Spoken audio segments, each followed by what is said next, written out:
Hello again everyone, I'm Twiff and today we will take a closer look at my starter version of the Poison Spark Occultist build.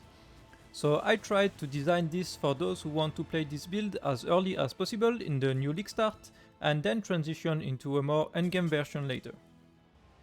So this starter version is quite different from the endgame one, and before showing all of the items, gems and tree, I will explain in what it is different from the endgame one and tell you what is required to start playing the build.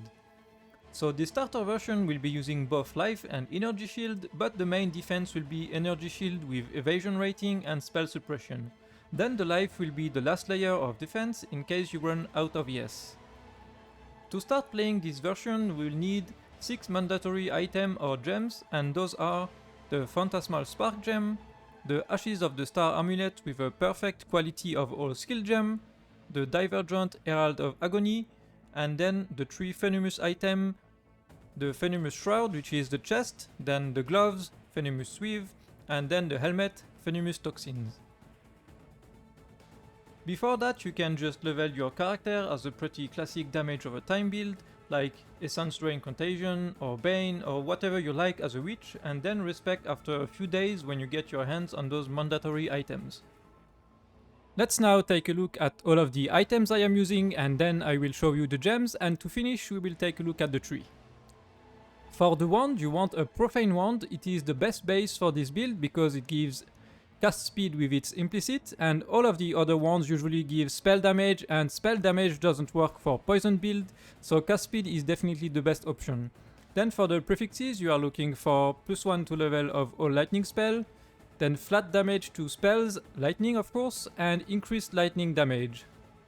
And for the suffixes, you can want cast speed, this is the most important, and then you can like chaos damage over time multiplier and eventually projectile speed.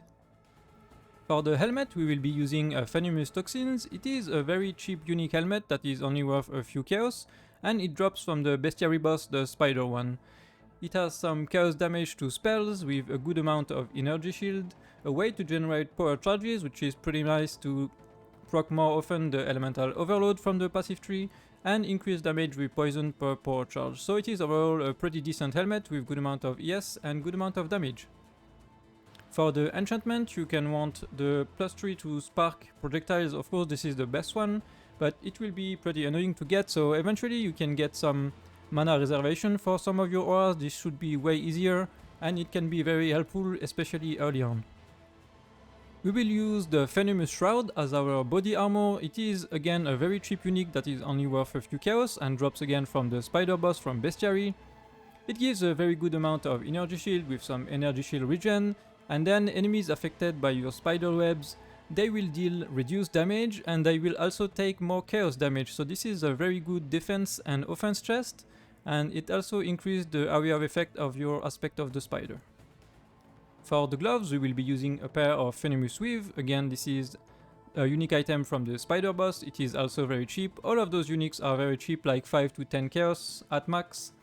And this one gives some attack and cast speed, so we want the cast speed, some life, some ES, and some increased damage, so this is a pretty nice pair of gloves overall, and you can also find some very good implicits on them if you try to corrupt a few, as almost every single implicit that you can corrupt will be useful for this build, so it can be maximum life, maximum ES, +1 to socketed gems. This can be useful for Enlighten, and then if you are lucky you can get some Despair on hit. This will be very nice.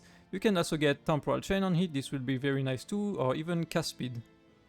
And for the boots, I was using the Venomous boots again from the spider boss, and it is a pretty decent pair of boots for the beginning, I would say, with some movement speed, some resistance, and some aspect of the spider stuff, but this is probably the first item I would replace when I have a bit more budget for this build.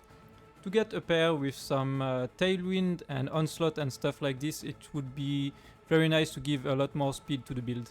So this is pretty much the first piece I would replace in this build right now.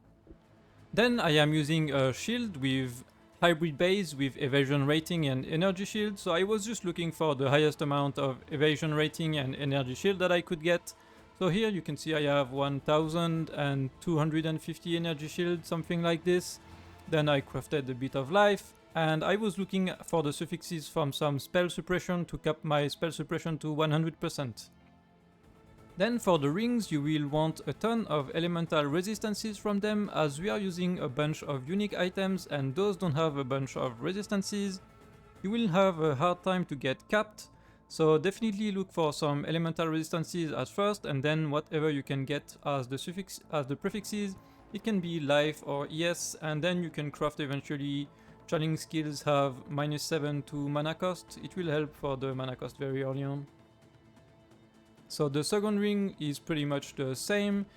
I just needed the Despair on hit, so you can use eventually early on the Despair skill gem if you want to cast it manually, and then eventually you can find a pair of gloves with Despair, or you can try to craft a ring with Despair. Then for the amulet, of course, it is an Ashes of the Stars. This is very mandatory for the build. You need plus 30% to quality of all skill gems if you want your Phantasmal Spark to have 100% chance to poison and 100% chaos damage conversion. And you want to anoint Sovereignty on this. This is not a very expensive anoint. It is 3 silver oils, so it is definitely possible to do it pretty early on. And lastly, for the belt, I'm just using a very classic Stygian vise. It has some life, some energy shield as the prefixes. Then I crafted armor and evasion. This helps a bit for the defenses. And again, for the suffixes, I was just looking for a bunch of elemental resistances to cap my res. And I needed a bit of strength, so that is what I could find. And in the belt I have an Abyssal Jewel with chance to gain phasing on kill. I really like to have phasing on all my builds to not get stuck on enemies on map. This is a very nice quality of life. And then you can get just some life, some energy shield or whatever you can find on it. And some elemental resistances or chaos res would be very helpful too. So this build is using hybrid defenses, so life and energy shield. And the specific thing is that chaos damage will bypass energy shield, so you will sometimes take some damage on life even though you have energy shield. So it is very important that you have a pretty positive chaos resistance, I would say at least 50%, so you don't get one shot by chaos damage. And for the flasks, I am using a Divine Life Flask. So again, since chaos damage will bypass energy shield, it is our only way to get our life back unless you get some life on kill that I have on the tree.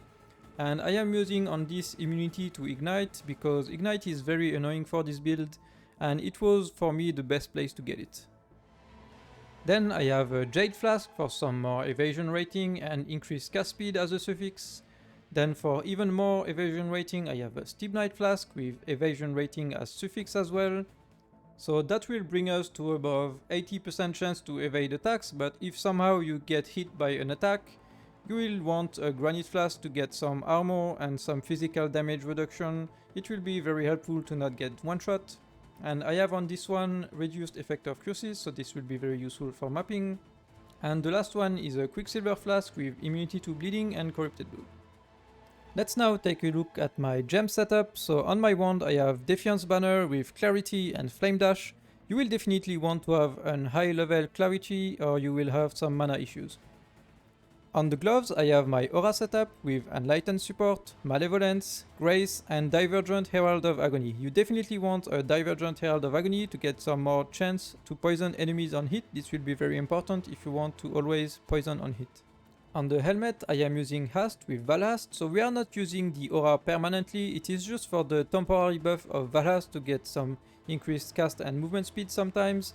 Then I have Anomalous Withering Step to get some wither on enemies, and it is linked to increased duration support and enhanced support to get some more withering stack. On the chest we have our main damage setup, which is Phantasmal Spark to have the chaos damage conversion. Then I am using Awakened Void Manipulation, so this one is actually not very important, a normal one will be very fine too. Then we are using Inspiration support, so this can be either a normal one or a divergent one to help even more with the reduced mana cost, but this one is usually very expensive, so a normal one will do the work too.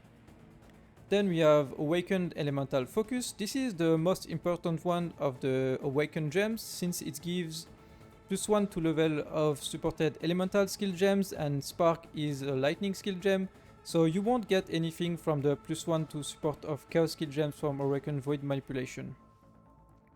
Then I am using Awaken Unbowed Ailments. Again, a normal one will do the work too. This is just because I had it. And the last one is Spell Echo. And you can get for this one the Anomalous version. It is usually pretty cheap and it gives increased cast speed as the alternate quality. On the shield I have cast when damage taken linked to Steel Skin. So you want to level this one as high as you can until you don't have the strength required. So I had like 115 strength, so it could get me a level 14 gem. But if you can get more, definitely level it higher. It will give you a bigger shield. And the last one is Discipline with Val Discipline. So again, we are not using permanently Discipline. It is just for the Val Discipline. It's very helpful to get your ES back, especially on some boss fight. And lastly, on the boots, I have another cast when damage taken setup. And this one is linked to life tap because the gems require a ton of mana and we don't have sufficient mana for this, so we are just using life tap. And we have in this Anomalous Summon Lightning Golem for some cast speed, and the last one is Sigil of Power for some defense and offense buff. And lastly, let's take a look at the passive skill tree. So this is a very cheap passive skill tree. It is not using any very expensive jewels or any cluster jewels, so it will be very cheap for a league starter. We have a Chaos Mastery with increased Wither effect. Here we have a Dot Mastery with skill duration and duration of ailments. Then it is very important to have Elemental Overload to get a bunch of more damage. Then we are just using a bunch of cast speed, life and energy shield. Here I have a first jewel. This is a Replica Conqueror Efficiency to help with mana cost. This is not absolutely required, you can also get a rare jewel with reduced mana cost, it should probably work too. Then we are taking some mana reservation efficiency with the mastery as well for even more mana reservation efficiency.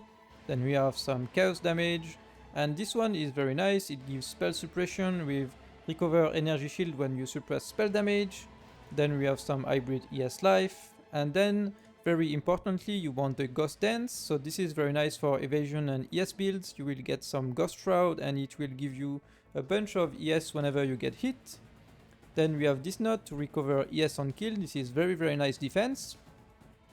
Then we have another unique jewel and this is the Intuitive Leap, so it allows you to allocate points without being connected to your tree. So as you can see, I can take all of those points without them being connected. So this is very nice for this build. Some mana and mana on kill. Here I have some chaos resistance, here I have spell suppression with life and ES, and here we have life and life on kill. Then we are taking some more chaos damage with the mastery increased duration of poison, and here we have some hybrid ES and evasion, and we have the mastery for 30% of chaos damage does not bypass energy shield, so this is very nice to protect your life. And here we have more chaos damage with the chaos mastery plus 1% to chaos damage over time multiplier per 4% chaos resistance. So since you will most likely want your chaos rest to be pretty high, you will get a bunch of damage multiplier. And then we have more mana reservation efficiency, and here we get some spell suppression. And then in this dual socket I have my Watcher's Eye, and I was looking mainly for the Clarity mod -2 total mana cost. So this is very nice to help with the mana cost early on. But there are some other nice mods that you can want on your Watcher's Eye, like damage over time multiplier with Malevolence, some movement speed by Grace, some chance to evade by Grace, and much more. And to finish, we get some spell suppression to have the 100% chance to suppress spell damage. And lastly, we take the piercing shots to have some pierce for our sparks. And with the little one before, we have a total of 3 pierce, and the projectile mastery more projectile speed. And lastly, for the Pantheon and the Ascendancy, we want the Soul of the Brine King for stun and stun recovery and also cannot be frozen. And for the Minor God, we want Soul of Wislata to generate some Life Flask charges. So this is very important because Life Flask is our only way of getting our life back on this build, and if you take chaos damage or something like this, you will definitely want to have some Life Flasks. And for the Ascendancy, I am using Malediction, Profane Bloom, Withering Presence and Void Beacon.